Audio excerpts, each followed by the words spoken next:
Hello my dear friends, എല്ലാവർക്കും സാബ്സിനി വേൾഡിലേക്ക് സ്വാഗതം. ഇതൊരു ഗ്രാമത്തിൽ നടക്കുന്ന ഭീകര സംഭവങ്ങളുള്ള ഒരു ഹൊറർ സ്റ്റോറിയാണ്. അമ്മയുടെ മരണത്തിന് ശേഷം ക്യൂൻ അച്ഛനോടൊപ്പം കാറ്റിൽ സ്പ്രിംഗ് എന്ന ഗ്രാമത്തിലേക്ക് താമസം മാറുന്നു. പുതിയ സ്കൂളിൽ ചേരുന്ന ആദ്യ ദിവസം തന്നെ ക്ലാസ്സിലെ ചില പ്രശ്നങ്ങൾ ഉണ്ടാകുന്നുണ്ട്. അതിനെ തുടർന്ന് സയൻസ് ടീച്ചർ എല്ലാവർക്കും ഡിറ്റൻഷനും കൊടുക്കുന്നു. അവിടെ വെച്ചാണ് ക്യൂൻ പുതിയ കൂട്ടുകാരെ പരിചയപ്പെടുന്നത്. അങ്ങനെ അവരിങ്ങനെ ഓരോ പാർട്ടിയൊക്കെ നടത്തിക്കൊണ്ടിരിക്കെ ആ ഗ്രാമത്തിലെ തന്നെ ഏതോ ഒരാൾ ക്ലൗണിന്റെ മാസ്ക് ഒക്കെ ധരിച്ച് കൊലപാതകങ്ങൾ ആരംഭിക്കുന്നുണ്ട്. ആദ്യം എല്ലാവരും വിചാരിച്ചത് ഇതെന്തോ പ്രാങ്ക് ഷോ ആണോ അങ്ങനെയൊക്കെയാണ്. പക്ഷേ പിന്നീടാണ് അവർക്ക് ആ സത്യം മനസ്സിലായത്. ഇത് പ്രാങ്ക് അല്ല, ശരിക്കും നടക്കുന്നതാണെന്ന്. ആ ക്ലൗൺ അതൊരാളല്ല, ആ ഗ്രാമത്തിലെ പഴയൊരു കഥ ആ ഒരു മാസ്കിനുള്ളിൽ ഒതുങ്ങിയിട്ടുണ്ട്. ക്യുന്നും കൂട്ടുകാരും ഈ ഒരു കൊലയാളിയിൽ നിന്നും രക്ഷപ്പെടുന്നതാണ് കേട്ടോ ഈ കഥ. ഫ്രെഡോ എന്ന ആ ക്ലൗൺ ആരാണ്, എന്താണ് അവന്റെ ലക്ഷ്യം? ഈ ഗ്രാമത്തിൽ നടക്കുന്ന കാര്യങ്ങളെല്ലാം നിങ്ങൾ പ്രതീക്ഷിച്ചതിലും ഭീകരമാണ്. എന്നാ പിന്നെ ആ കഥ അങ്ങ് കേട്ടാലോ? So once again welcome back to സാബ്സിനി വേൾഡ്.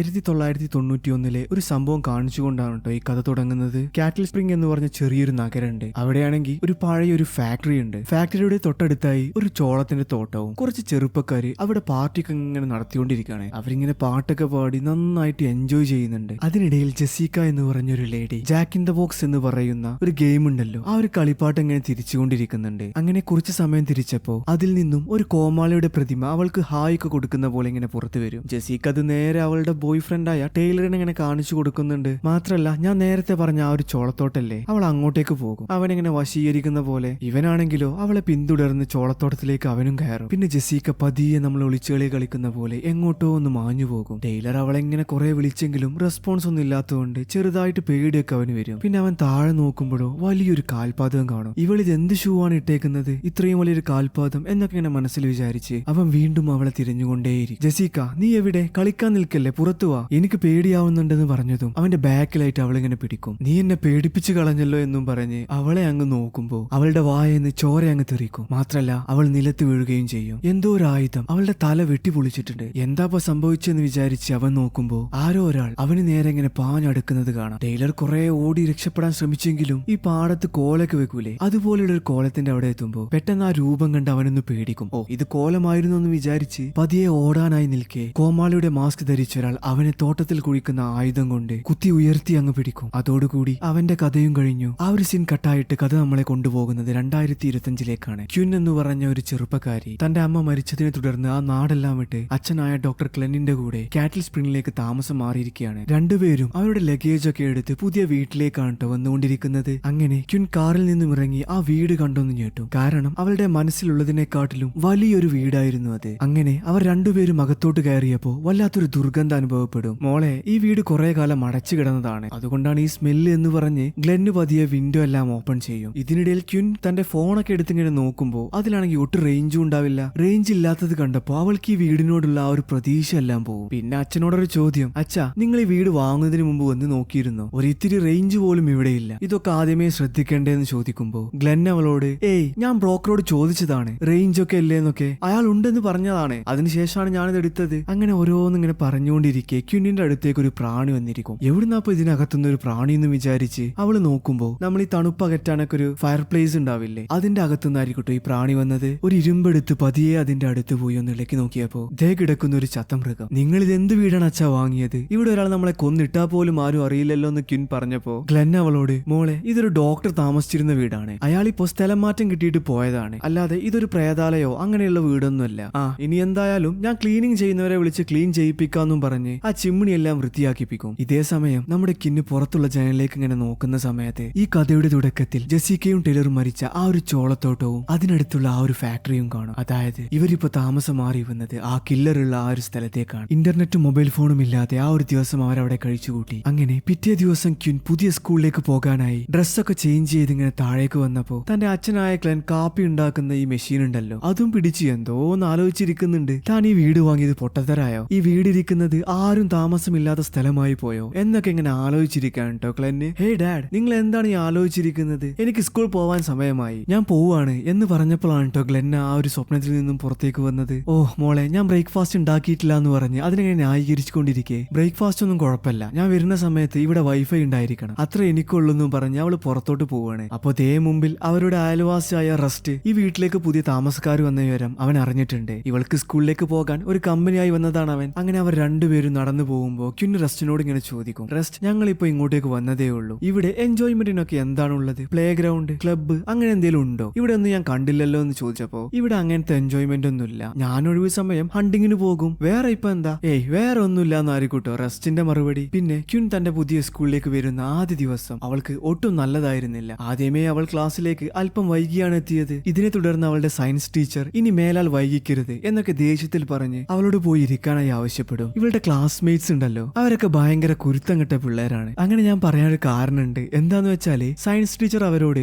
മക്കളെ നാളെ നിങ്ങൾക്കൊരു എക്സാം ഉണ്ട്, എല്ലാവരും പഠിച്ചു വരണം എന്നൊക്കെ പറഞ്ഞ് ക്ലാസ് എടുക്കാനായി വൈറ്റ് ബോർഡ് ഇങ്ങനെ വലിക്കുമ്പോ ഏതോ ഒരു കുട്ടി ടീച്ചറെ കളിയാക്കുന്ന രൂപത്തിൽ ഒരു ചിത്രമൊക്കെ വരച്ചു വെച്ചിട്ടുണ്ട്. ഇത് കണ്ട് എല്ലാവരും ചിരിച്ചെങ്കിലും ടീച്ചർ അവരോട്, ഇത് ചെയ്തത് ആരാണെങ്കിലും ഒട്ടും നല്ല കാര്യമല്ല, അതുകൊണ്ട് നിങ്ങൾക്ക് നാളെ നടത്താനിരുന്ന ആ ഒരു എക്സാം ഇല്ലേ, അത് ഇന്ന് തന്നെ നടത്താമെന്നും പറഞ്ഞ് പേപ്പറൊക്കെ ആണ് കൊടുക്കും. ഇത് കണ്ട് സയൻസ് ടീച്ചറോട് ജനറ്റ് എന്ന് പറഞ്ഞൊരു ക്ലാസ്മേറ്റ്, അല്ല ടീച്ചർ, ഇവൾ ഇന്ന് ജോയിൻ ചെയ്തിട്ടുള്ളൂ, അവൾ എങ്ങനെ ഈ എക്സാം എഴുതുന്നതെന്ന് ചോദിച്ചപ്പോ അവൾക്ക് താൻ ഡിറ്റൻഷൻ കൊടുത്തതാണ്, അവൾ ലേറ്റ് ആയി വന്നില്ലേ, അതിനാണ് ഈ ഒരു പണിഷ്മെന്റ് എന്ന് പറഞ്ഞ്. ഇനി ആർക്കെങ്കിലും ഇതിൽ വക്കാലത്ത് പറയാനുണ്ടോ എന്ന് ചോദിക്കും. ഇത് കേട്ടപ്പോ കോൾ എന്ന പേരുള്ള ഈ കഥയിലെ നായകൻ, സാറേ നിങ്ങൾ ഈ ചെയ്യുന്നത് ഒട്ടും ശരിയല്ല, അവളിപ്പോ ക്ലാസ്സിൽ കയറിയിട്ടുള്ളൂ, ഒരു തെറ്റും ചെയ്തിട്ടില്ല എന്ന് പറഞ്ഞതും, അങ്ങനെയാണെങ്കിൽ ഈ ദിവസം മുഴുവൻ കഴിയാതെ നീയും അവളും ഈ ക്ലാസ് റൂം വിട്ട് പോവണ്ട, നിനക്കും ഞാൻ ഡിറ്റൻഷൻ തന്നു എന്ന് പറയും. ഓക്കെ, ഇനി അടുത്തതായിട്ട് ആരെങ്കിലും ഉണ്ടോ എന്ന് ചോദിക്കേ എല്ലാവരും ഇങ്ങനെ ചിരിക്കുന്നത് കാണൂട്ടോ. സംഭവം എന്താന്ന് വെച്ചാല് ആ ക്വസ്റ്റ്യൻ പേപ്പർ ഉണ്ടല്ലോ ഇയാൾ നേരത്തെ കൊടുത്തത്, അതിൽ ഈ ഒരു ടീച്ചറുടെ ഡേറ്റിംഗ് പ്രൊഫൈൽ പ്രിന്റ് ചെയ്ത് വെച്ചിട്ടുണ്ട്. ഏതോ ഒരു കുരുത്തം കെട്ടവൻ. ഇതും കൂടി ആയപ്പോ ടീച്ചർക്ക് ദേഷ്യം അടക്കാൻ കഴിയില്ല. ഓ, വല്ലാത്തൊരു ജനറേഷൻ തന്നെയാണ് ഇത്. മക്കളെ, നിങ്ങൾ ആരും ഇന്ന് ക്ലാസ് റൂമിൽ നിന്ന് പോകാൻ പാടില്ല, അഥവാ പോയാൽ നിങ്ങൾക്കുള്ള ഡിസ്മിസൽ ലെറ്റർ ഞാൻ റെഡിയാക്കി വെക്കുന്നും പറഞ്ഞ് ദേഷ്യത്തോടെ അയാൾ അവിടെ നിന്ന് പോകും. നമ്മുടെ ക്വിന്നിന്റെ ഫസ്റ്റ് ഡേ ആണല്ലോ ഇന്ന്. മാത്രല്ല അവൾക്ക് ഇന്ന് ഡിറ്റൻഷൻ കിട്ടിയത് കൊണ്ട് ക്ലാസ് റൂമിൽ നിന്ന് പോകാനും പറ്റില്ല. പിന്നെ ക്വിന്ന് ക്ലാസ്സിലുള്ള ഓരോരുത്തരെ ഇങ്ങനെ പരിചയപ്പെടും. നേരത്തെ ഇവൾക്ക് വേണ്ടി സംസാരിച്ച ജനറ്റ് ഇല്ലേ, അവളായിരിക്കും ഓരോരുത്തരെ ഇങ്ങനെ പരിചയപ്പെടുത്തി കൊടുക്കുന്നത്. റൂണി, ടെക്കർ, മാറ്റ്, പിന്നെ അവസാനമായി കോളിനെയും പരിചയപ്പെടുത്തി കൊടുക്കും. ക്വിന്ന് ഈ നാട്ടിലേക്ക് തന്നെ പുതുതായിട്ട് വന്നതാണല്ലേ, ആയതിനാൽ കോൾ അവളോട് ഇങ്ങനെ ചോദിക്കുന്നുണ്ട്, അല്ല ക്വിൻ, നിനക്ക് ഈ നാടെല്ലാം ഇഷ്ടപ്പെട്ടോ? എങ്ങനെയുണ്ട് ഞങ്ങളുടെ ഈ നാട്, നിനക്ക് ഇഷ്ടായോ എന്നൊക്കെ. ഇത് കേട്ട ക്വിന്ന് താൻ ഏതോ ഒരു കുഗ്രാമത്തിൽ കുടുങ്ങിയ അവസ്ഥ പോലെയാണ് തോന്നുന്നത്, ഒരു പഴഞ്ചൻ നാടായിട്ടാണ് തനിക്ക് തോന്നിയത് എന്ന് പറയും. മാത്രല്ല അവൾ സ്കൂളിലേക്ക് പോരുന്ന വഴി ഒരു ഫൗണ്ടേഴ്സ് ഡേ നോട്ടീസ് കണ്ടിരുന്നു. എന്താണത് എന്ന് ചോദിച്ചപ്പോ, അത് വേറൊന്നുമല്ല, ഈ നാട്ടിലെ ഒരു ആചാരമാണ്. തന്റെ മുത്തച്ഛൻ ഒരു 100 വർഷങ്ങൾക്ക് മുമ്പ് ബേപ്പൻ സിറപ്പ് എന്ന് പറഞ്ഞ ഒരു ബ്രാൻഡ് ഉണ്ടാക്കിയിരുന്നു. അതിന്റെ ലോഗോ ആയിട്ട് ഫ്രെഡോ എന്ന് പറഞ്ഞ ഒരു ക്യാരക്ടറും. മുത്തച്ഛന്റെ മരണശേഷം ആ ഒരു ഫാക്ടറി കംപ്ലീറ്റ് ആയിട്ട് കത്തി നശിച്ചു. അതെങ്ങനെയാണ് കത്തി നശിച്ചത് എന്ന് ആർക്കും അറിയില്ല. പിന്നീട് എല്ലാ വർഷവും തന്റെ അച്ഛനും ഈ നാട്ടിലെ കുറച്ച് പഴഞ്ചൻ ആളുകളും ചേർന്ന് ഫൗണ്ടേഴ്സ് ഡേ ആചരിക്കുന്നുണ്ട്, ഒരു ഓർമ്മക്കായിട്ട്. എന്തായാലും നിനക്ക് നാളെ ആ പ്രോഗ്രാം കാണാനുള്ള ഭാഗ്യമുണ്ടെന്ന് കോള് മറുപടിയായി അവളോട് പറയും. ഈ നാട്ടിലെ ആളുകളെല്ലാവരും ഫ്രെഡോയെ ഒരു ദൈവത്തെ പോലെയാണ് കാണുന്നത്. ഈ ഫാക്ടറിയുടെ വർക്കേഴ്സ് ആയിരുന്നു എല്ലാവരും. ഫാക്ടറി കത്തി നശിച്ചതോടെ എല്ലാവർക്കും ഭ്രാന്തായിട്ടുണ്ട്. ഈ ഫാക്ടറി തുടങ്ങിയ കാലം തൊട്ട് മുത്തശ്ശൻ വർഷത്തിലൊരിക്കൽ പാർട്ടി നടത്തുന്നുണ്ടെങ്കിലും ഫാക്ടറി കത്തിയതോടെയാണ് ഫ്രെഡോയെ ഇത്രയും ഭ്രാന്തമായി ആചരിക്കാൻ തുടങ്ങിയത്. ഇതെല്ലാം പറഞ്ഞുകൊണ്ട് ജനറ്റ് വേറൊരു കാര്യം കൂടെ പറയും. ഈ നാട്ടിലെ എല്ലാവരുടെയും ദൈവത്തെ യൂട്യൂബ് ചാനലിലൂടെ ഞങ്ങളൊരു സീരിയൽ കില്ലറാക്കി മാറ്റി. പിന്നെ ട്രക്കർ അഭിനയിച്ച ബേപ്പൻ ഫാക്ടറിയിൽ അവർ ഷൂട്ട് ചെയ്ത ഒരു വീഡിയോ ക്വിന്നിനെ കാണിക്കുന്നുണ്ട്. അതിനകത്ത് ബേപ്പൻ ഫാക്ടറിയിൽ നിൽക്കുന്ന ട്രക്കർ പെട്ടെന്ന് കറണ്ട് പോയതിനെ തുടർന്ന് പേടിക്കുകയും താൻ ആരോ ചിരിക്കുന്ന ശബ്ദം കേൾക്കുന്നുണ്ടെന്ന് പറയുകയും ചെയ്യുന്നുണ്ട്. പിന്നെ അവിടെ നിന്ന് ഓടി രക്ഷപ്പെടാൻ നോക്കുന്നത് പോലെ കാണിക്കുന്നു. വളരെ പെട്ടെന്ന് അവന്റെ ബാക്ക് സൈഡിൽ നിന്ന് മെയ്റ്റ് ഫ്രെഡോയുടെ വേഷം അണിഞ്ഞ് അവനെ കൊല്ലുന്നതായി കാണിക്കുന്നു. കൊല്ലാന്ന് പറഞ്ഞാല് അതിദാരുണമായ കൊലപാതകം. ബേപ്പൻ സിറപ്പ് ബ്ലഡി ഗുഡ് എന്ന് എഴുതിയിട്ടുണ്ട്. ആ ഒരു ബ്രാൻഡിനെ കളിയാക്കുന്ന രൂപത്തില് ക്വിന്നിന് ഇവരുടെ കണ്ടന്റും ആ ഒരു മേക്കിങ്ങും എല്ലാം നന്നായിട്ട് ഇഷ്ടപ്പെട്ടിട്ടുണ്ട്. ക്ലാസ് എല്ലാം കഴിഞ്ഞ് തന്റെ അച്ഛന്റെ കൂടെ വൈകുന്നേരം ഭക്ഷണം എല്ലാം കഴിക്കാൻ പോയ ക്വിൻ വീണ്ടും വീണ്ടും ആ വീഡിയോ കാണുന്നുണ്ട്. സ്കൂളിൽ അവൾക്ക് ഡിറ്റൻഷൻ കിട്ടിയ കാര്യം അച്ഛൻ എങ്ങനെയോ അറിഞ്ഞിട്ടുണ്ട്. എന്താണ് മോളെ, ഫസ്റ്റ് ഡേ തന്നെ ഡിറ്റൻഷൻ കിട്ടിയോ എന്ന് ചോദിച്ചപ്പോ ഇത്രയും നേരം വീഡിയോ കണ്ട് ഹാപ്പി ആയിരുന്ന ക്വിന്നിന്റെ മുഖം ഒന്ന് വാടി. പിന്നെ അവളുടെ അച്ഛൻ, നിനക്ക് എന്താണ് വേണ്ടത് എന്ന് വെച്ചാൽ ഇവിടെ നിന്ന് കഴിച്ചോ, രാത്രി ഭക്ഷണം പാകം ചെയ്യാനുള്ള സാധനങ്ങളൊന്നും ഞാൻ വാങ്ങിയിട്ടില്ല എന്ന് പറഞ്ഞപ്പോ ക്വിന്ന്, അല്ല അപ്പൊ ഈ നാട്ടിൽ ഗ്രോസറി ഷോപ്പ് ഒന്നും ഇല്ലെന്ന് ചോദിക്കും. അതല്ല മോളെ, നീ രാവിലെ സ്കൂളിൽ പോയപ്പോ ഇന്റർനെറ്റ് വേണമെന്ന് പറഞ്ഞില്ലേ, അയാൾ വരാൻ ലേറ്റ് ആയി, അപ്പൊ സാധനങ്ങളൊന്നും വാങ്ങാൻ എനിക്ക് സമയം കിട്ടിയില്ല എന്നായിരിക്കും കോളിന്റെ മറുപടി. ആ ഒരു കാര്യം കേട്ടതോടെ അവള് വീണ്ടും ഹാപ്പിയായി. ഇന്റർനെറ്റ് കിട്ടിയല്ലോ. അങ്ങനെ അവർ ഇരുന്ന ആ ഒരു ഹോട്ടലിൽ ഹോട്ടലിലേക്ക് അവിടുത്തെ പോലീസുകാരനായ ഡ്യൂണ് വരും. ഓ, നിങ്ങളാണല്ലേ ഡോക്ടർ ഗ്ലെൻ, ഈ നാട്ടിലേക്ക് ഡോക്ടറായിട്ട് വന്നത് എന്നൊക്കെ പറഞ്ഞ് ഡോക്ടർ ഗ്ലെന്നിനെ എങ്ങനെ പരിചയപ്പെടും. അവർ സംസാരിച്ചു കൊണ്ടിരിക്കെ ക്വിന്നിന്റെ പുതിയ കൂട്ടുകാരില്ലേ, അവരെല്ലാവരും ജനലിന്റെ അവിടെ വന്ന് ഹോട്ടലിലേക്ക് നോക്കുന്നത് കാണാം. അവരെ കണ്ടതും ആ പോലീസുകാരൻ ഈ ക്വിന്നിനോട് ഒരു കാര്യം പറയും. മോളെ, ഈ നാട്ടിലെ ഏറ്റവും വൃത്തികെട്ട കുട്ടികളാണ് അവർ. അവർക്കൊരു യൂട്യൂബ് ചാനലുണ്ട്. അതിനകത്ത് കുറെ വർഷങ്ങളായി ഞങ്ങൾ ആചരിച്ചു വന്ന ബേപ്പൻ സിറപ്പ് ഫാക്ടറി കത്തിക്കുന്നത് അവർ ലൈവായിട്ട് ഇട്ടിരുന്നു. മുതിർന്നവരുടെ ആചാരങ്ങളെ ബഹുമാനിക്കാത്ത ഒരു കൂട്ടം ചെറുപ്പക്കാരാണ് അവർ. മാത്രല്ല അവരുടെ കൂടെ കൂട്ടുകൂടരുത് എന്നും ഈ പോലീസുകാരൻ അവളോട് പറയുന്നുണ്ട്. സംസാരത്തിനൊടുവിൽ സാധാരണ ഒരാളോട് ചോദിക്കുന്നത് പോലെ നിങ്ങളും വന്നിരിക്ക്, നമുക്ക് ഭക്ഷണം കഴിക്കാം എന്ന് പറഞ്ഞപ്പോ ഒരു മടിയും കൂടാതെ അച്ഛനും മകളും സ്വസ്ഥമായി ഭക്ഷണം കഴിച്ചുകൊണ്ടിരിക്കുന്നിടത്തേക്ക് അയാൾ വരും. ക്വിന്നിനാണെങ്കിൽ അയാളുടെ ആ ഒരു പ്രവൃത്തി ഇഷ്ടമാവാത്തത് കൊണ്ട് തന്റെ അച്ഛനോട് തനിക്ക് വിശപ്പില്ലാന്നും വീട്ടിലേക്ക് താൻ തനിയെ വന്നോണ്ട് എന്നും പറഞ്ഞ് ആ ഹോട്ടലിൽ നിന്നും ഇറങ്ങും. എങ്ങോട്ടെന്ന് വെച്ചാൽ കാറ്റിൽ സ്പ്രിംഗിലെ പുതിയ കൂട്ടുകാരുടെ അടുത്തേക്ക്. അവിടെ ചെന്നപ്പോ അവരെല്ലാവരും ഇന്ന് രാത്രി ഒരു പാർട്ടി ഉണ്ടെന്നും അതിനു വേണ്ട സാധനങ്ങൾ വാങ്ങാൻ ഗ്രോസറി ഷോപ്പിൽ പോവുകയാണെന്നും പറയും. സാധനങ്ങൾ മേടിക്കാനല്ലേ എന്ന് വിചാരിച്ച് ക്വിന്നും അവരുടെ കൂടെ പോകും. അവിടെ നടക്കുന്നത് നാടകീയമായിട്ടുള്ള ഒരു രംഗാണ്. പാർട്ടിക്ക് ആവശ്യമുള്ള സാധനങ്ങളെല്ലാം എടുത്തുകൊണ്ടിരിക്കെ ട്രക്കറും മെയ്റ്റും തമ്മിൽ ചെറിയൊരു വഴക്കുണ്ടാകും. ഒന്നുമില്ല, മെയ്റ്റിന്റെ മുത്തശ്ശിയോടുള്ള ട്രക്കറിന്റെ പെരുമാറ്റം ശരിയല്ല എന്നായിരുന്നു സബ്ജക്ട്. ആ ഒരു കാര്യം പറഞ്ഞ് അവർ തമ്മിൽ നന്നായിട്ട് തല്ലുകൂടുന്നുണ്ട്. ഇതുകൊണ്ട് ഗ്രോസറി ഷോപ്പിന്റെ ഓണർ അവിടെ കിടന്ന് തല്ലുകൂടി എന്റെ സാധനങ്ങളൊന്നും നശിപ്പിക്കല്ലേ എന്ന് പറയുന്നുണ്ട്. ഓണറിന്റെ ശ്രദ്ധ തെറ്റിയ ആ ഒരു ഗ്യാപ്പില് ജന്നറ്റും റൂണിയും കോളും പാർട്ടിക്ക് വേണ്ട എല്ലാ സാധനങ്ങളും എടുത്ത് ആ ഓണർ കാണാതെ പതിയെ പുറത്തേക്ക് പോകും. തൊട്ടു പിന്നാലെ മെയ്റ്റും ട്രക്കറും പുറത്തേക്ക് പോകും. തല്ലുകൂടിയതൊക്കെ അവരുടെ ഒരു പ്ലാൻ ആയിരുന്നു. ക്യാഷ് ഇല്ലാതെ പാർട്ടിക്കായി സാധനങ്ങൾ വാങ്ങാനുള്ള പ്ലാന്. സമയം സന്ധ്യയായി. അന്ന് ക്ലാസ് റൂമിൽ ഉണ്ടായതും ഗ്രോസറി ഷോപ്പിൽ ഉണ്ടായതും എല്ലാം പറഞ്ഞ് ചിരിച്ചു കളിച്ചിരിക്കുകയാണ് അവർ. ഇവരെ എല്ലാം കിട്ടിയത് തന്റെ ഭാഗ്യമാണെന്നൊക്കെ ക്വിന്നിങ്ങനെ മനസ്സിൽ വിചാരിക്കും. മാത്രല്ലട്ടോ, ഇവൾക്ക് നമ്മുടെ കോളിനോട് ചെറുതായിട്ടൊരു ക്രഷൊക്കെ അടിച്ചിട്ടുണ്ട്. അത് അവളുടെ ഓരോ നോട്ടത്തിലും നമുക്ക് മനസ്സിലാകും. പാർട്ടി നടന്നുകൊണ്ടിരിക്കെ തനിക്ക് മൂത്രമൊഴിക്കാൻ പോകാനുണ്ടെന്ന് പറഞ്ഞ് മേറ്റ് കുറച്ചപ്പുറത്തേക്ക് മാറിപ്പോവും. അവനിങ്ങനെ മൂത്രമൊഴിച്ചുകൊണ്ടിരിക്കെ കയ്യിൽ ആയുധവുമായി മുഖംമൂടി ഇട്ട ഒരു മനുഷ്യൻ അവന്റെ അടുത്തേക്ക് പാഞ്ഞെടുക്കുന്നത് കാണും. പെട്ടെന്ന് അവന്റെ അലർച്ച കേട്ട് എല്ലാവരും തിരിഞ്ഞു നോക്കിയ വയറ് കീറി കുടൽമാല പുറത്തു വന്ന് നടന്നു വരുന്ന മെയ്റ്റിനെയാണ് അവർ കണ്ടത്. തൊട്ടുപുറകിലായി ഒരു കൊലയാളിയും. ഇത് കണ്ട് പേടിച്ചു വിറച്ച് ക്വിൻ അവിടെ നിന്ന് പിന്തിരിഞ്ഞ് ഓടാൻ നിൽക്കെ കോൾ അവളോട്, ക്വിൻ, നീ പേടിച്ചു പോകാൻ വരട്ടെ, ഇത് ഞങ്ങളുടെ ഒരു പ്രാങ്ക് ഷോ ആയിരുന്നു, നിനക്കുള്ള ഒരു സാമ്പിൾ വെടിക്കട്ടെ. ഇത് കേട്ടപ്പോ അവളുടെ ശ്വാസം അങ്ങ് നേരെ വീഴും. കൊലയാളിയായി വേഷമണിഞ്ഞത് ട്രക്കറാണെന്നും മാറ്റിന്റെ കയ്യിലുണ്ടായിരുന്നത് പ്ലാസ്റ്റിക് കൊടൽമാല ആണെന്നും ഇതെല്ലാം അവരുടെ യൂട്യൂബ് ചാനലിലേക്കുള്ള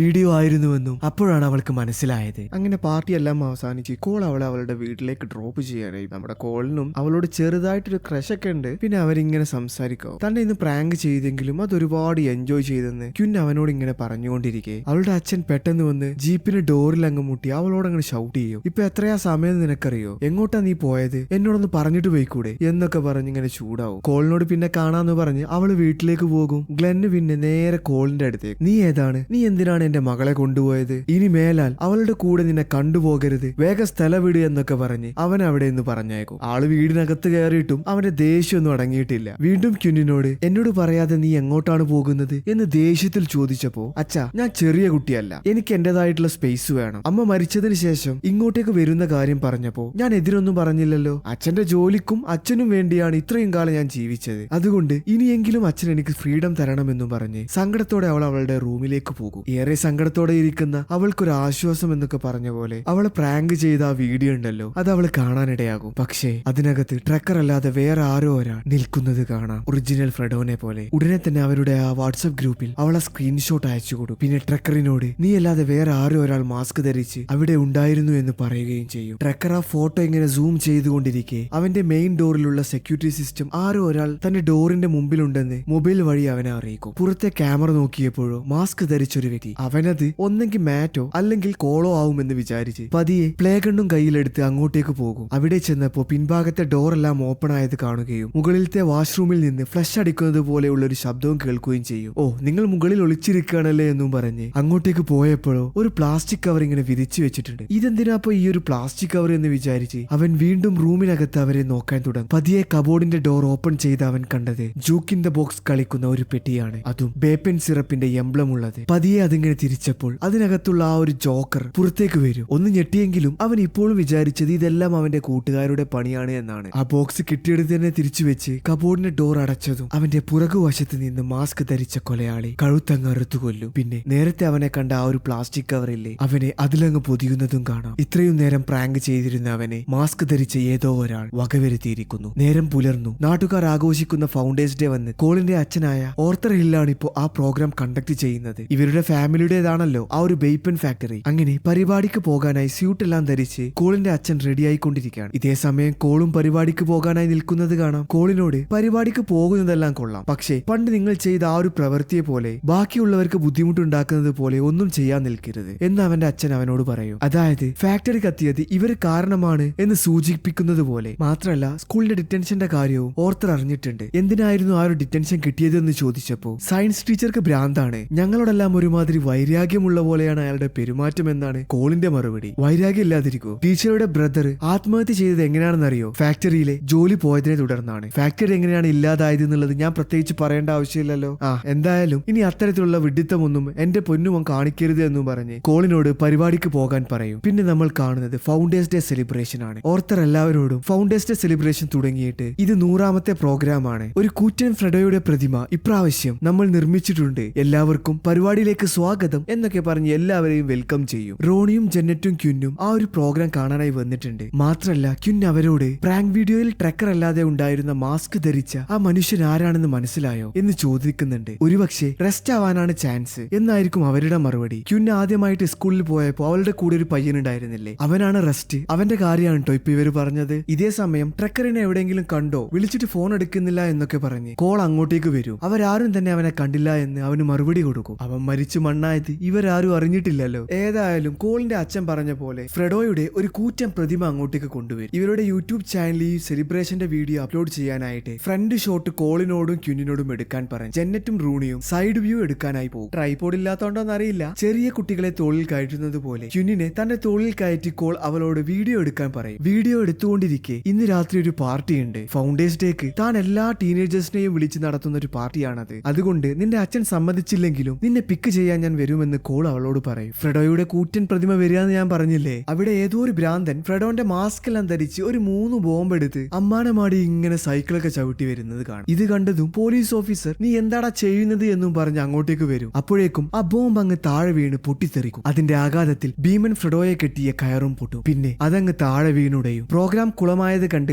ഓർത്തർ ആരാണിത് ചെയ്തത്, വേഗം അവരെ കണ്ടുപിടിക്കുക എന്ന് പോലീസ് ഓഫീസറോട് പറയും. ചുറ്റുപാട് നോക്കിയപ്പോൾ ഡോൺ കോളിനെ കണ്ടു. മുൻപ് ഫാക്ടറി കത്തിച്ചത് ഇവനും അവന്റെ കൂട്ടുകാരും എന്നാണ് എല്ലാവരും വിചാരിക്കുന്നതിലെ. ആ ഒരൊറ്റ കാര്യത്തിന്റെ അടിസ്ഥാനത്തിൽ കോളിനെയും അവന്റെ കൂട്ടുകാരെയും അറസ്റ്റ് ചെയ്തു കൊണ്ടുപോകും. ജയിലിലിരിക്കുന്ന ക്യൂനാണെങ്കിൽ ഇതെന്ത് നാടാണ്, ഒന്നും ചെയ്യാതെ ഞങ്ങൾ എന്തിനാ ജയിലിട്ടേക്കുന്നത് എന്നൊക്കെ ഇങ്ങനെ പറയുന്നുണ്ട്. ഇത് കേട്ട് അതിനകത്തിരുന്ന മറ്റൊരു കുറ്റവാളി നിങ്ങൾ ഫ്രെഡോയെ തൊട്ട് കളിക്കരുത്, അവൻ നിങ്ങളെ വേട്ടയാടും, നിങ്ങൾ അതിനായി കാത്തിരുന്നു എന്ന് പറയും. അയാൾ എന്തിനാ അങ്ങനെ പറഞ്ഞത് എന്ന് വെച്ചാല് ആ നാട്ടുകാരുടെ ഇഷ്ടപ്പെട്ടൊരു ക്യാരക്ടർ ആയിരുന്നല്ലോ ഫ്രെഡോ, അതിനെയാണ് ഇവർ സീരിയൽ കില്ലറാക്കി മാറ്റിയത്. ആ കുറ്റവാളി പറഞ്ഞ വാക്കുകളുടെ കാര്യമൊന്നും അവർക്കപ്പോ മനസ്സിലായിട്ടില്ല. കുറച്ചധികം സമയം കഴിഞ്ഞപ്പോൾ നമ്മുടെ ക്യുന്നിന്റെ അച്ഛൻ സ്റ്റേഷനിൽ വന്ന് സംസാരിച്ച് അവരെ പുറത്തിറക്കും. കോളിന്റെ കൂടെ പുറത്തേക്ക് വരുന്നത് കണ്ട് അച്ഛൻ അവളോട് ഈ നാട്ടത്തിലെ തെമ്മാടിക്കൂടത്തിലാണല്ലോ മോളെ നീ ചെന്നുവിട്ടത്, നിന്നോട് ആ പോലീസ് ഓഫീസർ പറഞ്ഞതെല്ലാം കേട്ടില്ല എന്നൊക്കെ പറയും. ഇവരെല്ലാവരും നല്ല പിള്ളേരാണ് അച്ഛ എന്ന് പറഞ്ഞെങ്കിലും ഇനി മേലാൾ ഇവരുടെ കൂടെ നടക്കരുത് എന്ന് പറഞ്ഞ് അവളെ വീട്ടിലേക്ക് തന്നെ കൂട്ടിക്കൊണ്ടുപോകും. പിന്നെ നമ്മൾ കാണുന്ന സീന് ഇവരുടെ കൂട്ടത്തിലുണ്ടായിരുന്ന മാറ്റില്ലേ, അവൻ ചെസ്റ്റിനുള്ള എക്സസൈസ് ഒക്കെ ഇങ്ങനെ ചെയ്യുന്നതാണ്. ഏകദേശം ഒരു 45 LB ആശാൻ ഇങ്ങനെ ഈസിയായി പൊക്കുന്നുണ്ട്. അതിനുശേഷം റെസ്റ്റിംഗ് ടൈമിൽ ഒരു എനർജി ഡ്രിങ്ക് ഒക്കെ കുടിച്ച് വീണ്ടും അടുത്ത സെറ്റ് അടിക്കാനായി എക്സസൈസ് ചെയ്തുകൊണ്ടിരിക്കുന്ന ബെഞ്ചിന്റെ അങ്ങോട്ടേക്ക് പോകും. അപ്പോ ദേ കിടക്കുന്നു ആ ജൂക്ക് ഇൻ ദ ബോക്സ് കളിപ്പാട്ടം. അവൻ വിചാരിച്ചത് തന്റെ സുഹൃത്തായ ടെക്കർ അവൻ കൊടുന്നു വെച്ചത് എന്നാണ്. കളിപ്പാട്ടം കയ്യിലെടുത്ത് 2 തവണ തിരിച്ച് ഇതൊക്കെ പിള്ളേർ കളിക്കുന്നതല്ലേ എന്നും പറഞ്ഞ് ആ ബോക്സ് ഒരു വേസ്റ്റ് ബാസ്ക്കറ്റിന്റെ അങ്ങോട്ടേക്ക് വലിച്ചെറിയും. പിന്നെ അവന്റെ എക്സസൈസ് അങ്ങ് തുടരും. മാക്സിമം സെറ്റ് അടിച്ച് വെയിറ്റ് സ്റ്റാൻഡിലേക്ക് വെക്കാൻ നിൽക്കെ ഒരു കൈ വന്ന് ആ റോഡ് അങ്ങ് പിടിക്കും. കൈ മാത്രമല്ല അതിന്റെ കൂടെ ഒരു ആക്സോ ബ്ലേഡും കൂടെ. ആദ്യമൊക്കെ ടെക്കർ ഫ്രെഡോയുടെ വേഷം അണിഞ്ഞു വന്നതാണെന്ന് വിചാരിച്ചിരുന്നു. കുറച്ചു സമയത്തെ മൽപ്പിടുത്തത്തിന് ശേഷമാണ് അവനക്ക് മനസ്സിലായത് അത് ടെക്കർ അല്ല എന്ന്. ജയിലിൽ വെച്ച് ആ കുറ്റവാളി പറഞ്ഞ പോലെ ഫ്രെഡോയെ സീരിയൽ കില്ലറാക്കി മാറ്റിയവരിലെ രണ്ടാമനും ആ കൊലയാളിയുടെ പിടിയിലകപ്പെട്ടു. തുടർന്ന് ആക്സോ ബ്ലേഡും വെയിറ്റും എല്ലാം കൂടെ മാക്സിന്റെ ദേഹത്തോട്ടങ്ങ് അമർത്തും. അവന്റെ തല അങ്ങ് മുറിഞ്ഞ് ഒരു പെട്ടിക്കകത്ത് വീഴും. പിന്നെ ആ പെട്ടിയുമായി കൊലയാളി വളരെ സന്തോഷത്തോടെ അടുത്ത ആളെ കൊല്ലാനായി പോകുന്നത് കാണാം. സമയം രാത്രിയായി തുടങ്ങി. കോൾ ക്യുന്നിനോട് പറഞ്ഞിരുന്നില്ലേ രാത്രി പാർട്ടി ഉണ്ടെന്ന്, അതിലേക്ക് പോകാനായിട്ട് അവൾക്ക് ഇങ്ങനെ മെസ്സേജ് അയക്കും. നീ വരുന്നില്ലേ, ഞാൻ പുറത്ത് കാത്തിരിക്കുന്നു എന്നൊക്കെ പറഞ്ഞിട്ട് അവൾ താഴെ പോയി നോക്കുന്ന സമയത്ത് അവളുടെ അച്ഛനാണെങ്കിൽ ചെറുതായിട്ട് മയങ്ങിയിട്ടുമുണ്ട്. പതിയെ അച്ഛന്റെ മുഖത്ത് പുതപ്പെല്ലാം പുതപ്പിച്ച് തന്റെ ക്രഷായ കോളിന്റെ കൂടെ അവൾ പോവുകയാണ്. ആ പാർട്ടിക്കായിട്ട് കുറച്ചു ദൂരം അങ്ങനെ പോയിക്കൊണ്ടിരിക്കെ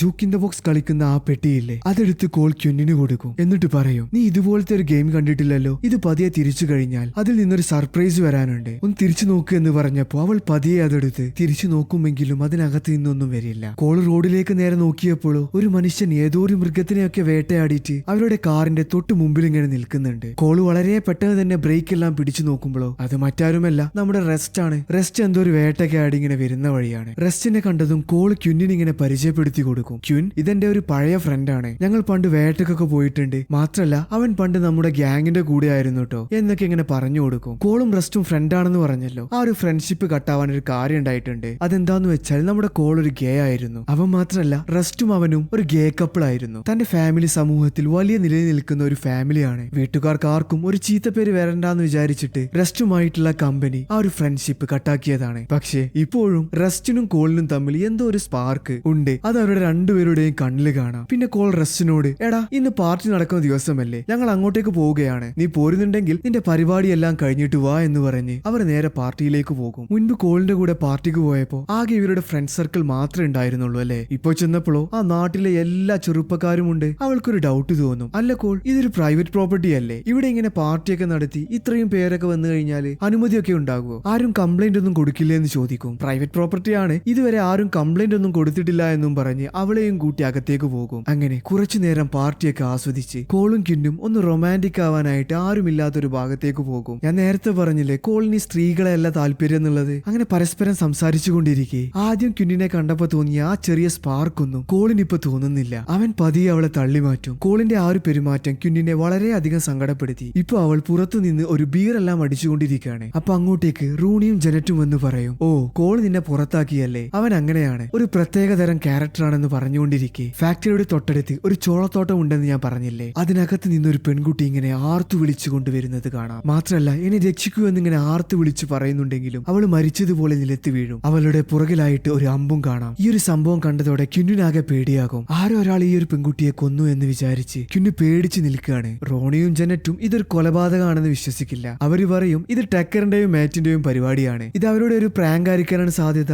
എന്നും പറഞ്ഞ് നിലത്ത് കിടക്കുന്ന ആ ഒരു ലേഡിയുടെ അടുത്തേക്ക് പതിയെ നടന്നു പോകും. ഞാൻ നേരത്തെ പറഞ്ഞില്ലേ മെയ്റ്റിനെ ഒരാൾ കൊന്ന് തലയൊക്കെ വെട്ടിയെടുത്തു എന്ന്. ചോളത്തോട്ടത്തിൽ നിന്നും ആ ഒരു തല നേരെ ഇവരുടെ അടുത്തേക്ക് വന്ന് വീഴും. ജനറ്റ് പതിയെ കുനിഞ്ഞ് ആ മാസ്ക് എടുത്ത് നോക്കുമ്പോഴോ ദേ കിടക്കുന്നു മെയ്റ്റിന്റെ അതേ രൂപത്തിലുള്ള ഒരു മുഖം. നമ്മുടെ പേടിപ്പിക്കാനായിട്ട് മെയ്റ്റിന്റെ അതേ രൂപത്തിൽ റബ്ബർ കൊണ്ടുണ്ടാക്കിയതാണെന്നും പറഞ്ഞ് ഒറിജിനൽ തല റോണിയുടെ കയ്യിലേക്ക് എറിഞ്ഞു കൊടുക്കും. അതിൽ നിന്നും റോണിയുടെ മുഖത്തേക്ക് ആകെ ചോരയൊക്കെ തെറിക്കുന്നുണ്ട്. ക്യുന്ന് പിന്നെ നിലത്ത് കിടക്കുന്ന ആ ലേഡിയുടെ പൾസ് നോക്കും. പൾസ് കിട്ടാത്തത് കൊണ്ട് ഗൈസ് ഇവള് മരിച്ചിട്ടുണ്ട്, ശരിക്കും മരിച്ചിട്ടുണ്ടെന്ന് പറഞ്ഞപ്പോഴാണ് അവരെല്ലാവരും ആ സത്യാവസ്ഥ മനസ്സിലാക്കുന്നത്. ഇതാരുടെയും പ്രാങ്ക് അല്ല, ആരോ മെയ്റ്റിനെയും കൊന്നിട്ടുണ്ട്, ഈ ലേഡിയെയും കൊന്നിട്ടുണ്ട് എന്ന്. അവര് പേടിച്ചിരിക്കെ ചോളത്തോട്ടത്തിൽ നിന്ന് മുഖംമൂടി ധരിച്ച കൊലയാളി അമ്പും വില്ലുമായി പുറത്തേക്ക് വരും. ഫ്രെഡോയുടെ വേഷം ധരിച്ച ആ കൊലയാളിയെ കണ്ട് ഏതോ ഒരു മണ്ടൻ ഇത് ഫ്രെഡോ ആണ്, ആരും പേടിക്കണ്ട എന്നും പറഞ്ഞ് നാവങ്ങ് വായിലേക്ക് ഇട്ടതും കൊലയാളിയുടെ ഫസ്റ്റ് അമ്പ് അത് അവന്റെ തലയോട്ടിയെ തുളച്ച് പുറത്തേക്ക് വരും. പിന്നെ അവര് മൂന്നുപേരും ആ ഒരു ഫാക്ടറിക്കകത്തേക്ക് ഓടി കയറാൻ നിൽക്കും. പക്ഷെ അകത്തുള്ളവര് മെയിൻ ഡോർ അങ്ങ് അടക്കും. ഇപ്പൊ എന്തായി, അവര് മൂന്നുപേരും പുറത്തു ബാക്കി. ഇനിയൊരു രക്ഷയുമില്ലാന്ന് മനസ്സിലാക്കി മൂന്നുപേരും ജീവനും കൊണ്ട് ഓടിക്കൊണ്ടിരിക്കെ മുൻപിൽ ദേ കിടക്കുന്നു റസ്റ്റ്. ആശാൻ ഒരു ഡബിൾ ബാരൽ ഗണ്ണൊക്കെ പിടിച്ചിങ്ങനെ നിൽക്കുകയാണ്. മൂന്നുപേരുടെയും പിറകിലായിട്ട് ആ മാസ്ക് ധരിച്ച കൊലയാളിയും. മൂന്നുപേരും തലയൊന്ന് താഴ്ത്തിയ ഉടനെ റസ്റ്റിന്റെ ഫസ്റ്റ് ഷോട്ട് കൊലയാളിയുടെ നെഞ്ചത്തേക്ക്. കൊലയാളി മരിച്ചു എന്ന് വിചാരിച്ച് അവർ പതിയെ അതിന്റെ മുഖംമൂടി മാറ്റി ആരാണെന്ന് നോക്കാൻ നിൽക്കുമ്പോൾ ചോളത്തോട്ടത്തിൽ നിന്നും 1, 2, 3 എന്ന് പറഞ്ഞ പോലെ ഒരുപാട് ഫ്രെഡോയുടെ വേഷമണിഞ്ഞ കൊലയാളികൾ വെറുതെ വരെയല്ല, കയ്യിൽ ഓരോ ആയുധമെല്ലാം പിടിച്ചാണ് വരുന്നത്. അവരെല്ലാവരെയും കൊല്ലാനായി വന്നുകൊണ്ടിരിക്കെ റസ്റ്റിന്റെ അടുത്ത ഷോട്ട് കൊലയാളികളിലെ ഒരുത്തന്റെ കൈപ്പത്തിയിലേക്ക്. അതങ്ങ് മുറിഞ്ഞ് ചോര അങ്ങ് തെറിക്കും. ഇത് കണ്ട് ദേഷ്യപ്പെട്ട് കൊലയാളികളിലെ ഒരുത്തൻ ക്യുന്നിന് നേരെ ബേസ്ബോൾ കളിക്കുന്ന ബാറ്റ് എടുത്ത് അടിക്കാനായി വരും. അടിക്കാനിങ്ങനെ നിൽക്കെ കോൾ അങ്ങോട്ടേക്ക് വന്ന് ആ കൊലയാളിയെ അടിച്ചങ്ങ് താഴെയിടും. പിന്നെ അവരെല്ലാം ജീവനും കൊണ്ട് നേരത്തെ കോളും ക്യുന്നും പോയ ആ ഒരു ഷെഡില്ലേ അതിനകത്ത് കയറും. പേടിച്ചു വിറച്ച റൂണി, എന്താ ഇവിടെ നടക്കുന്നത്, എന്തിനാണ് അവർ നമ്മളെ കൊല്ലുന്നത്, അങ്ങനെയൊക്കെ ഒരുപാട് ചോദ്യങ്ങൾ ചോദിക്കുന്നു. അപ്പൊ റസ്റ്റ്, റൂണി നീ പേടിക്കണ്ട, നമ്മൾ ഡോറെല്ലാം അടച്ചിട്ടുണ്ട്, നമ്മൾ സേഫ് ആണെന്ന് പറയും. ഇതേ സമയം മറുഭാഗത്ത് ക്യുന്നിന്റെ അച്ഛൻ ഉറക്കമെല്ലാം എണീറ്റ് താൻ കുറച്ചു മുമ്പ് തന്റെ മകളെ വഴക്ക് പറഞ്ഞതിൽ സങ്കടപ്പെട്ട് അവളുടെ മുറിയിലേക്ക് വന്ന് അച്ഛനോട് നീ ക്ഷമിക്കുമോളെ, ഇനി നിന്നെ നിയന്ത്രിക്കാൻ അച്ഛൻ വരില്ല എന്നൊക്കെ ഇങ്ങനെ പറഞ്ഞ് അവൾ കിടക്കുന്ന ആ ഒരു സ്ഥലത്ത് ഇങ്ങനെ പതിയെ തലോടും. അപ്പോഴാണ് ട്ടോ ഗ്ലെന്നിന് ആ കാര്യം മനസ്സിലായത്. ക്യുന്നി കിടക്കാൻ തോന്നിപ്പിക്കാൻ വേണ്ടി തലയണൊക്കെ വെച്ച് പുതപ്പെല്ലാം മറച്ച് അവൾ കിടക്കുന്നത് പോലെ ആക്കിയിട്ടാണ് ക്യുന്നി ഇങ്ങോട്ടേക്ക് പോകുന്നത്. തന്റെ മകൾ തന്നെ പറ്റിച്ചതാണെന്ന് മനസ്സിലാക്കി അപ്പോൾ തന്നെ ഒരു കാർ എടുത്ത് മകൾക്കായി ഗ്ലെന്നിന്റെ അന്വേഷണം തുടരും. ഇതേ സമയം അവരെല്ലാവരും ഷെഡിൽ കുടുങ്ങിക്കിടക്കല്ലേ. കോള് റസ്റ്റിനോട് ചോദിക്കുന്നുണ്ട്, റസ്റ്റ് ഇനി നിന്റെ കയ്യിൽ എത്ര ബുള്ളറ്റ് ഉണ്ട്, നമുക്ക് ഇവരെല്ലാവരെയും കൊല്ലാനുള്ള ബുള്ളറ്റ് നിന്റെ കയ്യിലുണ്ടോ എന്ന്. തന്റെ കയ്യിൽ ഇനി ആകെ 3 ബുള്ളറ്റ് ഉള്ളൂ എന്ന് പറഞ്ഞതും പുറത്തിരുന്ന ഒരു കൊലയാളി അവരുടെ ഡോർ തല്ലിപ്പൊളിച്ച് അകത്തോട്ട് വരാൻ നിൽക്കും. റസ്റ്റ് ഉടനെ തന്നെ 2 ഷോട്ടിൽ ആ കൊലയാളിയെ അങ്ങ് തീർക്കും. ഇത് കണ്ട കോൾ ദേഷ്യപ്പെട്ട് നീ നീ എന്ത് ഭ്രാന്താണ് ഈ കാണിച്ചത്? ആകെയുള്ളത് 3 ബുള്ളറ്റാണ്, അതിൽ 2 ബുള്ളറ്റ് തീർന്നു, ഇനി ആകെ 1 മാത്രം, നമ്മൾ എങ്ങനെ രക്ഷപ്പെടും എന്നൊക്കെ ഇങ്ങനെ പറഞ്ഞുകൊണ്ടിരിക്കെ ആ ഷെഡിന്റെ താഴെ കൂടെ പോകുന്ന ഡ്രെയിനേജിന്റെ ഡോർ ഉണ്ട്. അത് ക്യുന്നിന്റെ ശ്രദ്ധയിൽപ്പെടും. ഗൈസ്, ഇവിടെ ഒരു ഡ്രെയിനേജ് ഉണ്ട് കേട്ടോ, നമുക്ക് ഇതിലൂടെ രക്ഷപ്പെടാ എന്നും പറഞ്ഞ് അവരെല്ലാവരും ഡ്രെയിനേജിന്റെ ഡോർ തുറന്ന് താഴോട്ടിറങ്ങും. കൂട്ടത്തിൽ റസ്റ്റിന് അത്യാവശ്യം ബുദ്ധിയൊക്കെ ഉണ്ട്. കോളിനോട് എല്ലാവരെയും കൂട്ടി പുറത്തു പോകാൻ പറഞ്ഞ് അവിടെ ഉണ്ടായിരുന്ന എന്തോ ഒരു ഗ്യാസ് ഒക്കെ സെറ്റ് ചെയ്ത് ബോംബ് പോലെയൊക്കെ റെഡിയാക്കി വെക്കും. അങ്ങനെ മാസ്ക് ധരിച്ച ആ കൊലയാളികൾ ഡോറെല്ലാം പൊളിച്ചടക്കി അകത്തേക്ക് വരും. അപ്പോഴേക്കും റസ്റ്റ് ഒഴികെ എല്ലാവരും പുറത്തു കിടന്നിട്ടുണ്ട്. കറക്റ്റ് ടൈമിൽ റസ്റ്റിന്റെ ഐഡിയയിൽ തോന്നിയ ആ ബോംബ് അങ്ങ് പൊട്ടിത്തെറിക്കും. കൊലയാളികൾക്ക് കാര്യമായിട്ട് പരിക്കൊന്നും പറ്റിയില്ലെങ്കിലും കുറച്ചു സമയത്തേക്ക് അവരെ മാറ്റി നിർത്താൻ സാധിച്ചു. തന്റെ കൂട്ടുകാരനായ റസ്റ്റിനെ അവിടെ വിട്ടുകൊടുത്ത് ഒരു നിമിഷം പോലും പാഴാക്കാതെ എല്ലാവരും ആ ചോളത്തോട്ടത്തിലേക്ക് ഓടി രക്ഷപ്പെടും. ഇപ്പൊ അവരെങ്ങോട്ടാണ് പോകുന്നത് എന്ന് വെച്ചാൽ, രക്ഷപ്പെടണമെങ്കിൽ പോലീസുകാരെ വിളിക്കണം, അതിനായിട്ടൊരു സെൽഫോൺ വേണം. അടുത്തുള്ള ഏതെങ്കിലും ഒരു വീട്ടിൽ പോയി കഴിഞ്ഞാൽ സെൽഫോൺ കിട്ടുമല്ലോ, അതിനായുള്ള ഓട്ടത്തിലാണ് അവരിപ്പോ. ഓടി ഓടി ചോളത്തോട്ടത്തിന്റെ നടുവിലൂടെ പോകുന്ന റോഡിലെത്തും. ഇനിയിപ്പോ എങ്ങോട്ടേക്കാ പോകണ്ടേന്ന് വിചാരിക്കുമ്പോ ദേ വരുന്നു ആ ഒരു പോലീസുകാരന്റെ കാർ. ഇവരെ കണ്ട് പുറത്തിറങ്ങിയ ഡോൺ എന്ന പേരുള്ള ആ പോലീസുകാരനോട്, സർ, ഇവിടെ ഒരുപാട് കൊലയാളികളുണ്ട്, അവർ ഞങ്ങളെ ആക്രമിക്കുകയായിരുന്നു എന്ന് പറഞ്ഞെങ്കിലും പോലീസുകാരൻ അതിലൊന്നും ചെവി കൊള്ളാതെ, കോൾ, നീ ഈ അർദ്ധരാത്രിയിൽ പ്രാങ്ക് ചെയ്തുകൊണ്ടിരിക്കുകയാണ് എന്ന് പറഞ്ഞ് അവനെ അവിടെ നിന്ന് അറസ്റ്റ് ചെയ്തു കൊണ്ടുപോകും. പോലീസുകാരന്റെ ആ ഒരു പെരുമാറ്റത്തിൽ അവർക്ക് 3 പേർക്കും എന്തോ ഒരു പന്തികേടൊക്കെ തോന്നും. അല്ല, ഞങ്ങൾ എല്ലാവരും അവന്റെ കൂടെ ഉള്ളതാണല്ലോ, പിന്നെ എന്താണ് ഇവനെ മാത്രം കൊണ്ടുപോയത്, അങ്ങനെയൊക്കെ. പക്ഷേ അവരുടെ ഒരു വാക്കുപോലും കേൾക്കാതെ പോലീസുകാരൻ അവനെ കൂട്ടി അവിടെ നിന്ന് പോയി കഴിഞ്ഞിട്ടുണ്ടാകും. അപ്പോ ജനറ്റും ക്യുന്നും നമുക്ക് വേഗം അടുത്തുള്ള വീട്ടിലേക്ക് പോകണമെന്നും പറഞ്ഞ് വീണ്ടും ചോളത്തോട്ടത്തിന്റെ അകത്തോട്ട് കയറും. ഈ സമയം റോണി പറയുന്നുണ്ട്, നമുക്ക് റോഡിലൂടെ പോയാ പോരെ, ചോളത്തോട്ടത്തിൽ കയറിയാൽ ആ കൊലയാളികൾ വീണ്ടും വരുന്നൊക്കെ. പക്ഷേ ക്യുന്നും ജനറ്റും റോഡിലൂടെ പോകുന്നത് സേഫ് അല്ല എന്നും പറഞ്ഞ് ചോളത്തോട്ടത്തിലൂടെ തന്നെ നടന്നു പോകും. തൊട്ടുപുറകിലായിട്ട് റോണിയും. 3 പേരും ഒരു വീട് തപ്പി പേടിച്ചു വിറച്ചിങ്ങനെ പോയിക്കൊണ്ടിരിക്കെ തലങ്ങും വിലങ്ങും എന്ന് പറഞ്ഞ പോലെ അവർക്ക് ചുറ്റും കൊലയാളികൾ വീണ്ടും വന്നെത്തും. ഒരാളുടെ കയ്യിൽ മരമെല്ലാം മുറിക്കുന്ന മെഷീൻ, മറ്റൊരാളുടെ കയ്യിൽ ഹാമർ, അങ്ങനെ ഓരോ കൊലയാളിയുടെ കയ്യിൽ വ്യത്യസ്തമായ ആയുധങ്ങൾ. ഇതെല്ലാം കണ്ട് വീണ്ടും അവർ പേടിച്ചോടി ഒരു സ്ഥലത്ത് പതിയെ ശബ്ദമില്ലാതെ ഇരിക്കും. അതും ശബ്ദം പുറത്തു വരാതിരിക്കാൻ പരസ്പരം മുഖമെല്ലാം പൊത്തിയിട്ട്. റോണിയുടെ വായ ജനറ്റും ജയന്റിന്റെ വായ ക്യുന്നും പൊത്തിയപ്പോൾ ദേ കിടക്കുന്നു ക്യുന്നിന്റെ വായ പൊത്തിക്കൊണ്ട് കൊലയാളി അവരുടെ തൊട്ടടുത്ത്. എങ്ങനെയൊക്കെയോ ആ കൊലയാളിയെ തള്ളി മാറ്റി അവർ രക്ഷപ്പെട്ടു ഓടിയെങ്കിലും റോണി നേരെ ചെന്നുവിട്ടത് മരം മുറിക്കുന്ന മെഷീൻ പിടിച്ചുകൊണ്ടിരിക്കുന്ന ആ കൊലയാളിയുടെ അടുത്തേക്ക്. പിന്നെ ഞാൻ പറയണ്ടല്ലോ എന്താ ഉണ്ടാവുക എന്നുള്ളത്. ആ മെഷീൻ അവളുടെ വയറിനകത്ത് കുത്തി അങ്ങ് കയറും. തൊട്ടുപുറകിൽ വന്ന ജയന്റിന്റെ ദേഹത്തേക്ക് റോണിയുടെ കട്ട ചോര അങ്ങ് തെറിക്കും. ഒരു നിമിഷം ചെറുതായി ഒന്ന് പതറിയെങ്കിലും പേടിച്ചു വിറച്ച് അവർ രണ്ടുപേരും ജീവനും കൊണ്ട് അവിടെ നിന്നോടും. റോണിയെ കൊന്ന കൊലയാളി ഇവർക്ക് പിന്നാലെ ഓടിയെങ്കിലും എവിടെയോ വെച്ച് ആ കൊലയാളിക്ക് അവരെ മിസ്സായി. പിന്നെ ക്യുന്നും ജനറ്റും ചെന്നെത്തിയത് ഒരു വീട്ടിലേക്കായിരുന്നു. കോളിംഗ് ബെൽ അടിച്ച് അകത്തു നിന്ന് ആള് വരുന്നതൊന്നും വെയിറ്റ് ചെയ്യാതെ അവർ രണ്ടുപേരും വീടിനകത്തോട്ട് കയറും. മറുഭാഗത്ത് ഗ്ലെൻ തന്റെ മകളെ തിരഞ്ഞു നടക്കുകയാണ്. കുറെ തവണ അവളുടെ മൊബൈൽ ഫോണിലേക്ക് വിളിച്ചെങ്കിലും ഫോണ് കിട്ടുന്നില്ല. അവനൊരു ഡോക്ടറാന്ന് ഞാൻ പറഞ്ഞിരുന്നില്ലേ. പുറത്തുകൂടി ഇങ്ങനെ പോയിക്കൊണ്ടിരിക്കെ അവന്റെ ഹോസ്പിറ്റലിന്റെ ഫ്രണ്ട് ഭാഗത്ത് ആരോ ചില്ലെല്ലാം പൊട്ടിച്ച് അകത്തോട്ട് കയറിയ പോലെ കാണാം. ഇതുകണ്ട് പതിയെ അവൻ അകത്തോട്ട് കയറിയപ്പോഴോ ബാക്ക് സൈഡിൽ നിന്ന് മുഖംമൂടി ധരിച്ച ഒരുത്തൻ അവനെ അങ്ങ് പിടികൂടും. തീർന്നില്ല, നിങ്ങൾക്ക് എന്താ വേണ്ടത് എന്ന് ചോദിച്ചപ്പോൾ റസ്റ്റ് വെടിവെച്ച് കൈപ്പത്തി മുറിഞ്ഞൊരു കൊലയാളി ഉണ്ടായിരുന്നില്ലേ, അയാളെ കാണിച്ചു കൊടുത്തിട്ട് അയാളെ ചികിത്സിക്കാൻ പറയും. അല്ല, എന്താ ഇവിടെ സംഭവിക്കുന്നത്, നിങ്ങളൊക്കെ ആരാണെന്ന് ചോദിച്ചപ്പോൾ ഇങ്ങോട്ടേക്ക് ചോദ്യമൊന്നും വേണ്ട, ഞാൻ പറഞ്ഞ കാര്യം ചെയ്യേ, ഇല്ലാന്നുണ്ടെങ്കിൽ നിന്റെ മകളെ ഞാൻ കൊല്ലുമെന്ന് പറഞ്ഞ് അവനെ ഭീഷണിപ്പെടുത്തും. വേറെ ഒരു നിവൃത്തിയും ഇല്ലാത്തത് കൊണ്ട് ഗ്ലെൻ അയാളുടെ കയ്യിൽ നിന്നും പതിയെ ബുള്ളറ്റ് എല്ലാം നീക്കം ചെയ്തുകൊണ്ടിരിക്കുകയാണ്. അപ്പോഴാണ് വാക്കി ടോക്കിയിലൂടെ ഒരു വിവരം അറിയുന്നത്. 2 പെൺകുട്ടികൾ ആ വീടിനകത്ത് കയറിയിട്ടുണ്ട്, പെട്ടെന്ന് തന്നെ ഇങ്ങോട്ട് വരണമെന്ന് പറഞ്ഞിട്ട്. ഈ കൊലയാളികളുടെ എല്ലാവരുടെയും കയ്യിൽ വാക്കി ടോക്കികൾ ഉണ്ട് കേട്ടോ.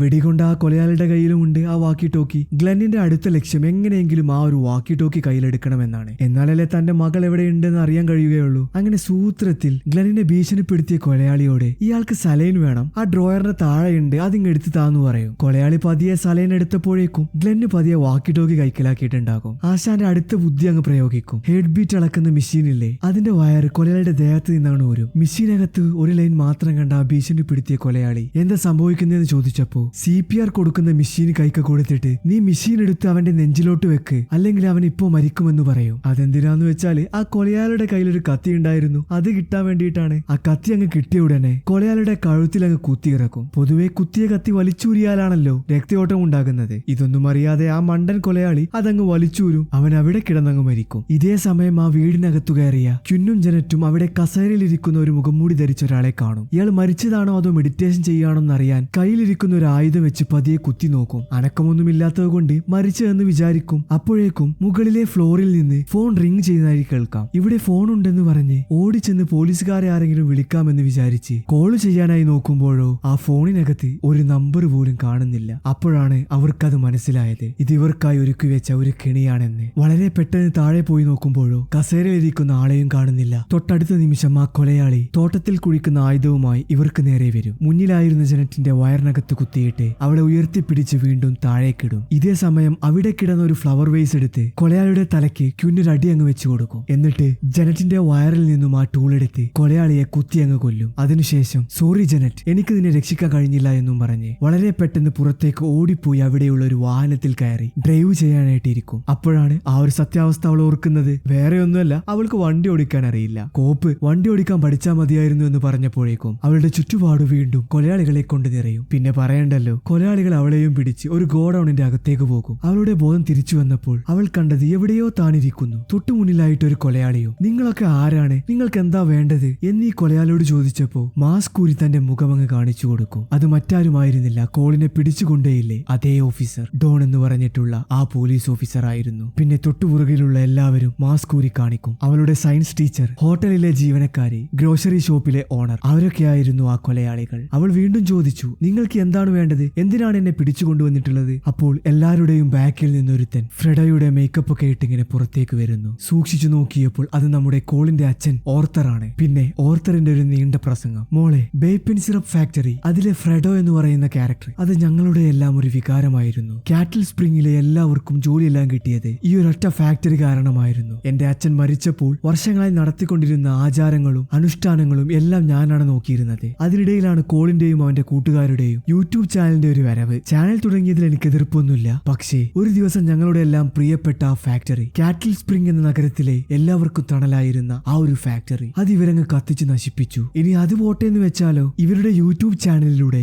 ഞങ്ങളുടെ ഫ്രെഡോയെ ഒരു സീരിയൽ കില്ലറാക്കി മാറ്റി. എന്നാ പിന്നെ ഫ്രെഡോ ശരിക്കും ഒരു കില്ലർ ആവട്ടെ എന്ന് വിചാരിച്ച് ഇവരിലെ ഓരോരുത്തരും ഞങ്ങൾ കൊന്നൊടുക്കി. അതാണിപ്പോ നടന്നുകൊണ്ടിരിക്കുന്നത് എന്ന് ഓർത്തർ ഇവൾക്ക് പറഞ്ഞു കൊടുക്കും. മാത്രല്ല പുറകുവശത്തുള്ള ഒരു കർട്ടൻ അങ്ങ് മാറ്റുമ്പോ ദേ കിടക്കുന്നു കോളവിടെ, അതും തൂക്കിക്കൊല്ലാൻ നിർത്തിയ പോലെ. തനിക്കെന്താടോ ഭ്രാന്താണോ? ഇത് തന്റെ സ്വന്തം മകനല്ലേ, താൻ എന്തിനാ അവനെ കൊല്ലാൻ നോക്കുന്നത് എന്നൊക്കെ ഇങ്ങനെ ക്യുന്ന് ചോദിച്ചെങ്കിലും എന്റെ വിശ്വാസത്തിനെതിരെ നിൽക്കുന്നത് ആരാണെങ്കിലും ഞാൻ അവരെ കൊല്ലും എന്ന് പറഞ്ഞപ്പോഴേക്കും ഒരു ഹീറോനെ പോലെ നമ്മുടെ ഡോക്ടർ ക്ലെൻ, ക്യുന്നിന്റെ അച്ഛൻ, അങ്ങോട്ടേക്ക് ഒരു കാർ ഓടിച്ചങ്ങ് വരും. കോളിനെ തൂക്കിയിട്ടിരുന്നപ്പോ അവൻ ചവിട്ടിയിരുന്ന ഒരു സ്റ്റാൻഡ് ഉണ്ട്, അത് കുത്തിത്തെറിപ്പിച്ചാണ് വരവ്. കോൾ എങ്ങനെയൊക്കെയോ പതിയെ കാല് കാറിന്റെ മേലെ വെച്ചിരിക്കും. താഴെയുള്ള സ്റ്റാൻഡ് പോയിട്ട് ഗ്രോസറി ഷോപ്പിന്റെ ഓണറിന്റെ തല അങ്ങ് അടിച്ച് ചമ്മന്തിയാക്കും. മാത്രമല്ല സയൻസ് ടീച്ചർക്കും ഹോട്ടൽ ജീവനക്കാരിക്കും കിട്ടും പണി. അവരെല്ലാവരും മരിച്ചു വീഴും. ഇനി അവിടെ ആകെ ബാക്കിയുള്ളത് മെയിൻ വില്ലനായ ഓർത്തറും ആ ഒരു പോലീസ് ഓഫീസറും മാത്രം. കാറിൽ നിന്നും പുറത്തിറങ്ങിയ ഗ്ലെൻ തന്റെ മകളോട് ഓടി രക്ഷപ്പെടാൻ പറയും. അവൾ എങ്ങനെയൊക്കെയോ അവിടെ നിന്ന് രക്ഷപ്പെട്ട് ഒരു റൂമിനകത്ത് കയറി വാതിലങ്ങ് അടച്ചു പൂട്ടും. അതിനകത്താണെങ്കിൽ ഒരുപാട് ഫ്രെഡോ പ്രതിമകളെ കാണും. പതിയെ ചെന്ന് ഒരു ഫ്രെഡോ പ്രതിമയുടെ ബാക്കിൽ പോയി ഒളിച്ചിരിക്കും അവൾ. അപ്പോഴേക്കും ഓർത്തർ അവളെ കൊല്ലാനായിട്ട് ആ പോലീസുകാരനെ പറഞ്ഞയക്കും. കയ്യിലൊരു ഗണ്ണൊക്കെ എടുത്ത് അവളെ കൊല്ലാനായിട്ട് ആ പോലീസുകാരൻ റൂമിന്റെ ഡോറെല്ലാം പൊളിച്ച് അകത്തോട്ട് വരും. ഫ്രെഡോയുടെ വേഷം ധരിച്ച് അവൾ നിൽക്കാന്ന് വിചാരിച്ച് ഒരു പ്രതിമയെ അങ്ങ് വെടിവെച്ചപ്പോഴോ ഉടനെ തന്നെ തൊട്ടുപുറകിൽ നിന്ന് പോലീസുകാരുടെ കയ്യിലുണ്ടാകുന്ന ഷോക്ക് അടിപ്പിക്കുന്ന മെഷീനില്ലേ, അതെടുത്ത് ഈ പോലീസുകാരന്റെ വായ്ക്കകത്തന്നെ കുത്തികിറക്കും. ഷോക്കടിച്ച് ചാവുക എന്നൊക്കെ പറയില്ലേ, അമ്മാതിരി കൊലപാതകം. ഇപ്പൊ പുറത്താണെങ്കിൽ നമ്മുടെ ഗ്ലെന്നിനെ വന്നിട്ട് ഓർത്തർ നന്നായിട്ട് മർദ്ദിക്കുന്നുണ്ട്.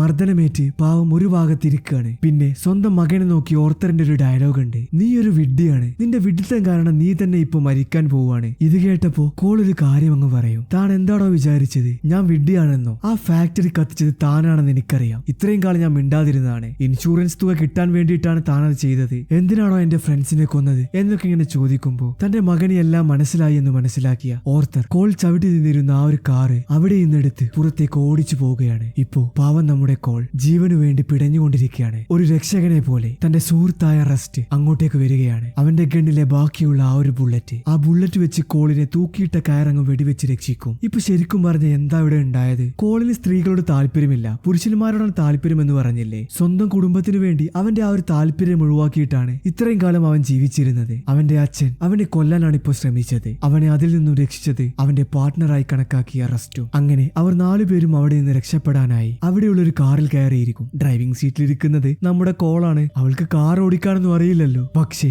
തൊട്ടു മുമ്പിൽ മരം മുറിക്കുന്ന മെഷീനുമായി വേറൊരു കൊലയാളി നിൽക്കുന്നത് കാണാം. ഒരു മിനിറ്റ് പോലും ചിന്തിക്കാതെ അവളുടെ അച്ഛൻ അവളോട് മോളെ ധൈര്യമായി കാർ ഓടിക്കേ, ഇതാണ് നിനക്ക് പറ്റിയ അവസരം എന്നും പറഞ്ഞ് അവൾക്ക് ധൈര്യം അങ്ങ് കൊടുക്കും. അവള് നേരെ കാർ ഓടിച്ച് ആ ഒരു കൊലയാളിയെയും കുത്തിത്തെറിപ്പിച്ച് ജീവിതത്തിൽ ആദ്യമായി കാർ ഓടിക്കാൻ അങ്ങ് പഠിക്കും. കുറച്ച് ദിവസങ്ങൾക്കു ശേഷം ക്യുന്ന് അവളുടെ പഠിത്തമെല്ലാം പൂർത്തിയാക്കി ഒരു ട്രിപ്പിന് പോകാൻ റെഡി ആയിക്കൊണ്ടിരിക്കുകയാണ്. അച്ഛനോട് യാത്രയൊക്കെ പറഞ്ഞ് പോകാനിരിക്കെ കോളും റെസ്റ്റും അങ്ങോട്ടേക്ക് വന്ന് അവൾക്കൊരു ഗിഫ്റ്റ് കൊടുക്കും. വേറൊന്നുമല്ലോ, ഒരു ടൂള്, ഒരു വടി, എന്നിട്ടൊരു ഡയലോഗും. ഇനി മാസ്ക് ധരിച്ച് ആരെങ്കിലും നിന്റെ മുമ്പിൽ വന്നു കഴിഞ്ഞാൽ അടിച്ചങ്ങ് കൊന്നേക്കണമെന്ന്. പിന്നെ അവൾ കാറിൽ കയറി പോകുന്നതോടുകൂടി ഈ ഒരു ഫിലിം ഇവിടെ അവസാനിച്ചു എന്ന് നമ്മൾ വിചാരിക്കും. പക്ഷേ കഴിഞ്ഞിട്ടില്ല. ഓർത്തർ അവൻ ഇപ്പോഴും പുറത്താണ്, അവൻ മരിച്ചിട്ടില്ലല്ലോ. ഈ ഒരു കഥയുടെ 2ാം ഭാഗം അടുത്ത കൊല്ലം തന്നെ ഇറങ്ങുമെന്ന് നമുക്ക് പ്രതീക്ഷിക്കാം. എപ്പോഴാണോ ഇറങ്ങുന്നത് അപ്പോൾ തന്നെ നമ്മുടെ ചാനലിൽ അതിന്റെ എക്സ്പ്ലനേഷൻ ഉണ്ടാകുന്നതാണ്. സോ സബ്സ്ക്രൈബ് ചെയ്യാത്തവര് വേഗം തന്നെ സബ്സ്ക്രൈബ് ചെയ്തോളൂ. അടുത്തൊരു അടിപൊളി കഥ വരുന്നത് വരെ ചെറിയൊരു കുട്ടി ബ്രേക്ക്.